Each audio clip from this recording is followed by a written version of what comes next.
Peoples party का नुमाइंदा होने की हैसियत नाल फखर नाल ये गल कर रहे हैं कि सिर्फ पाकिस्तान पीपल्स पार्टी है जिसने इस्तेसाली तबके नूं इस्तेसाली निज़ाम नूं चैलेंज किया है कि तुहाडे मेरे जे गरीब लोगों नूं लया के ऐवाना दे विच पहुंचा दिता है ते अज भी पाकिस्तान पीपल्स पार्टी साडे जे लोगों नूं टिकटां दे के तुहाडे कोल भेज दिता है कि आओ जाके अपने वर्गे कोल इलैक्शन लड़ो ते अपने वर्गे कोल वोट लैके आओ। मैं चैलेंज करना कि इहो जी कोई पार्टी है।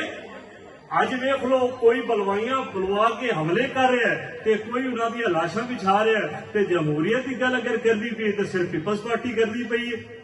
क्यों?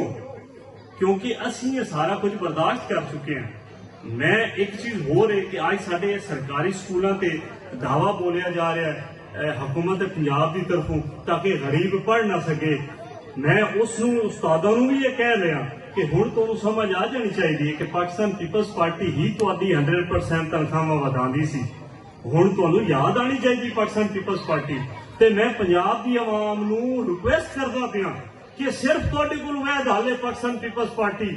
आओ पाकिस्तान पीपल्स पार्टी का साथ दिओ अपने लिए अपने मुस्तकबिल लिए अपने बच्चों लिए। अगर तुसी अपना मुस्तकबिल सवारना है तो तुहाडे कोल सिर्फ पाकिस्तान पीपल्स पार्टी मौजूद है ये हमेशा गरीबां नूं हारियां नूं किसानां नूं और पिछे तबके नूं खा के ऐवाना तक पहुंचाया है और रोजगार मुहैया किया है। जबकि बाकी सारे या तो बलवाइयां नाल हमले कीते ने या तो लाशां भी छाइयां ने और कंधे इस्तेमाल करके इकतदार च आए ने।